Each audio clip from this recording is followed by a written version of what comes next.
What's going on, fight fans? It's the Vulture coming at you once again with another UFC main card breakdown. Now, I know it's been a while since we've done one of these, but no need to worry because we are back this Saturday. UFC Fight Night Macau, Song versus Figueiredo. Now, there's 6 fights on this main card. Very excited to break them down for you guys, give you all my opinions, my thoughts, and my predictions. So, for everybody who's been here before, you know what to do. Sit back, relax, and get ready for another Cage Conversations. Back down on the shit, dog, I don't stand down. Don't say that you love me, but don't know me, keep the scam out. Bitch, I'm so efficient, man, it's tight so I can stand out. Please don't interrupt me, hit this room like where you stand now. I don't ever back down on the shit, dog, I don't stand down. Don't say that you love me, but don't know me, keep the scam out.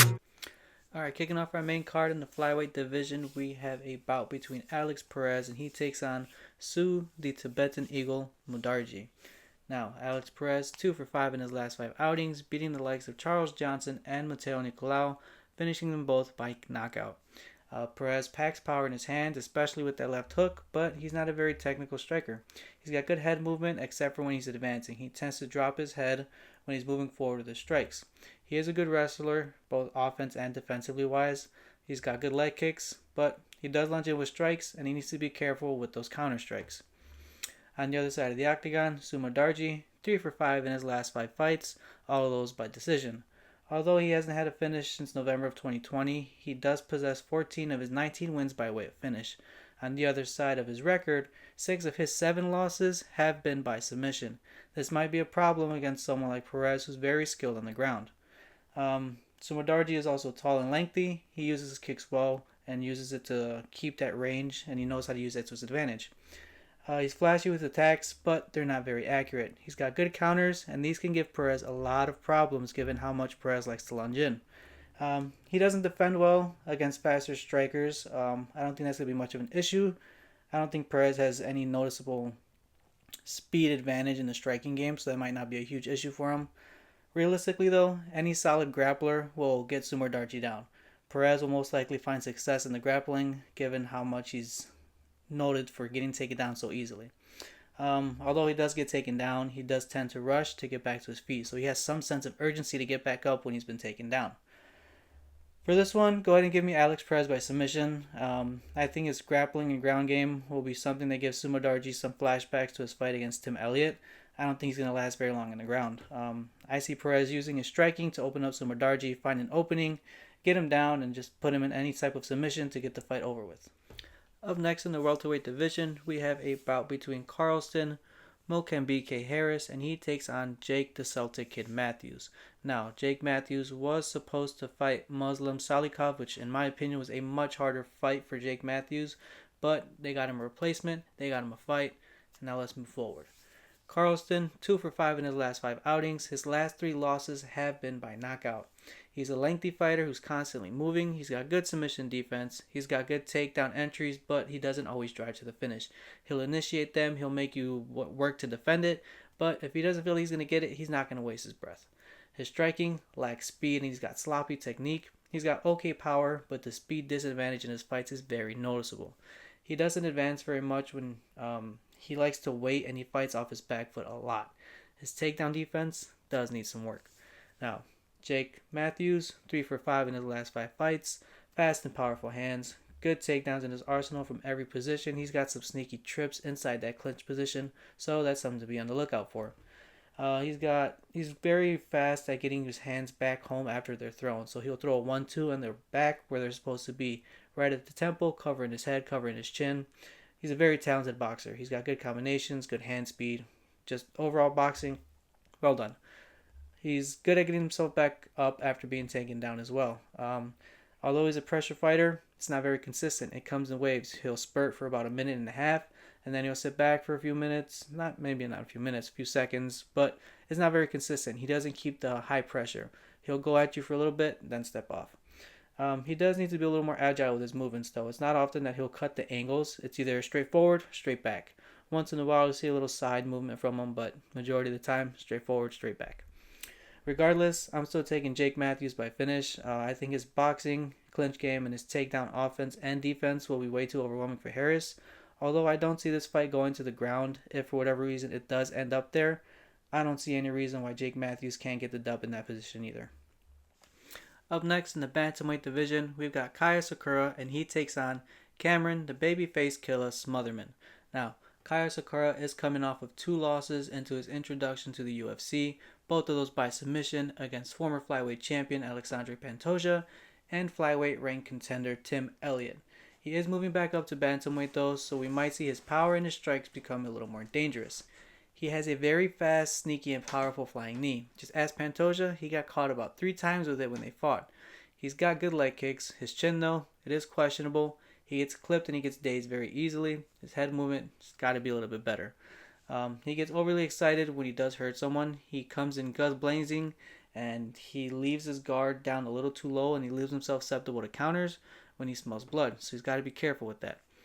On the other side of the octagon, in Cameron Smotherman, 1-for-3 in his UFC career. He is coming off of 2 losses to Ricky Simon and Shiri City. Now, he's defensively sound against strikes, and he's got a good check jab. He's got power in his strikes, but the speed just isn't there. He fights with a very high guard, leaving him open to takedowns, and he's also really flat-footed. With those 2 things combined, that leads to him being taken down very, very easily, and when he does, he just doesn't seem to know how to get back up. So with this one, I'm going to go ahead and take Kaya Sakura by submission. I think he is a far better grappler than Ricky Simon, and Simon made easy work of the grappling against Smotherman. I see Sakura getting in on the inside, taking the fight to the floor, and then forcing him to tap out. He could open up with a bunch of flying knees. We get his arms up there. They're already high up anyway. So for him to be able to drop his hands down quick enough to defend against Kaya Sakura's grappling, it's going to be very hard for him to do unless he's worked on it in camp. I don't see any other way for this fight to come out besides Kaya Sakura winning by submission. Up next in the heavyweight division, we've got Sergey Pavlovich, and he takes on Taliesin Chikau Chekshera. Pavlovich, 3-for-5 in his last 5 outings. He has the longest reach in the division, and he knows how to use it. He likes to feint and throw leg kicks. Even if they're there just to touch you, he likes to keep you thinking. He's a definite aggressor and a certified finisher, with 15 of his 20 wins coming by way of knockout. He does not shy away from any stand and bake scenario in any one of his fights. He doesn't like to check leg kicks, and he doesn't like to move his head. He also struggles when he is the shorter fighter despite having that longer reach. He likes to rely too much on his reach advantage rather than cutting the distance and getting on the inside. He seems to struggle with that. So, on the other side of him, Taliesin Chekshera, 9-1 record, 8 of his wins by finish. His only loss was a knockout against Derek Lewis. He always starts his fights by shooting in for a blast double takedown. He doesn't like to check leg kicks either, and this might be a huge issue against someone like Pavlovich. He's good at keeping fights on the floor. He cannot stand and trade with Sergey. He needs to be the grappler. He needs to be the initiator of takedowns and get this one down to the floor ASAP. Striking, it's simple. No real combination setups. Lots of 1-2s. His power is what saves him from his lack of technique. With that, his gas tank tends to fail him as the fight goes on. With all that, I'm going to go ahead and stick with Pavlovich. I think he's too tough, too technical. He's too much of a high-pressure fighter for Chekshera to handle. Derek Lewis came out guns blazing and put him out pretty early, and I could see Sergey doing the exact same thing. If it doesn't happen early on, I believe the later rounds will become the enemy of Taliesin. For our co-main event of the night, it's in the light heavyweight division, and we've got Shang Mountain Tiger Minyang, and he takes on Alonzo Atomic Menefield. Now, Shang Minyang, all 19 of his wins have been by finishes in the first round. On the contrary of his record, all of his losses but one have ended by finish. He is coming off of a KO loss against Johnny Walker, and he can get the fight finished either way by knockout or submission. He's got good ground control, he's a forward pressure fighter, he's got a strong right hand, strong leg kicks, and a very sneaky step and elbow. He does need to feint more though. His strikes are good, but they never mislead. They're always on sight, and if he were to feint a little more, I think he would have more success in finding those highlight reel finishes. He is too flat-footed. He needs to be more loose and more active as well. Across from him, Alonzo Menefield, 2-for-5 in his last 5 fights. He is coming off of a KO loss as well, but against Volkan Ozdemir. He's got a wide stance, not so quick on his feet, but he does like to stay moving. He's got a powerful right overhand, but he needs to set it up more. He throws a little too carelessly, a little too freely. He's got good timing on his striking entries. He's very good at making you work for a takedown. You may eventually be successful, but he will make sure that you work 110% to get it. He does like to sit a little too heavy on that lead leg. He throws zero feints. He needs to feint more to be more successful in his striking, because right now his strikes, absolutely no surprise. You can see about 99% of them coming your way. So with that, I'm going to go ahead and take Shang Min Yang by finish. I think his striking, especially his step and elbow, will be the cherry on top to his success. I think Benefield is too flat-footed, and the striking game of Shang will be very problematic for him to handle. For our main event of the night, we've got a bantamweight clash between Sung Kung Fu Kid Yadong, and he takes on Davison Dulce Guerra Figueiredo. Now, Sung Yadong, 3 for 5 in his last 5 face-offs, coming off of a unanimous decision loss to former bantamweight champion Sean O'Malley. He is a tank in the division and an explosive striker. He's a good feinter as well, and he has impressive hand speed, strong leg kicks, good takedown entries and finishes, and he's got good awareness of those submissions coming his way. He's got good takedown defense as well, and this will need to be on point, especially going against someone like Figueiredo.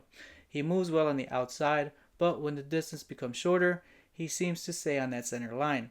With that, when he does go on the retreat, he tends to drop his right hand. He also lunges in with his head down, so he's got to be cautious of that because Figueiredo does have some creative counters. Figueiredo, on the other hand, 2 for 5 in his last 5 fights, coming off of a unanimous decision loss to Umar Nurmagomedov. He's a good striker, underrated striker, and an even better grappler and submission artist. He's got ferocious leg kicks, good takedown defense and offense. He is good at switching stances, which might give Yadong some issues. Song really seemed to be a bit uncomfortable with that trait when he went against Sean O'Malley. Now, he does need to be more defensively aware when he exits the clinch. He also needs to make the weight. He blew weight his last time out. Yes, that was only his second time in his professional career missing weight, but if he blows weight again, it might play a little psychological game with him, and that might lead to his downfall. He also needs to be more active with his footwork. He can move, but maybe a bit more angle cutting and feints will help him improve in the success rate of his striking. So with all this, on the main event, go ahead and give me Song Yadong on this one. I think he'll be able to showcase the better striking and hold off the oncoming grappling that Figueiredo will be threatening him with. I think this one's going to go all the way, but I do think Song Yadong will get his hand raised by a split decision. Alright, fight fans, that's all we've got for this week's video. A quick little recap of the Vultures Pick 6 for this week's fight card are Alex Perez, Jake Matthews, Kaira Sakura, Sergey Pavlovich, Shane Min Yang, and Song Yadong. Now, go ahead and comment down below who you think will be taking dubs on that main card. And for the rest of this, all I gotta say is smash that like button, hit the subscribe button, hit that little bell so you never miss a future video. And as always, we'll catch you next time for another Cage Conversation.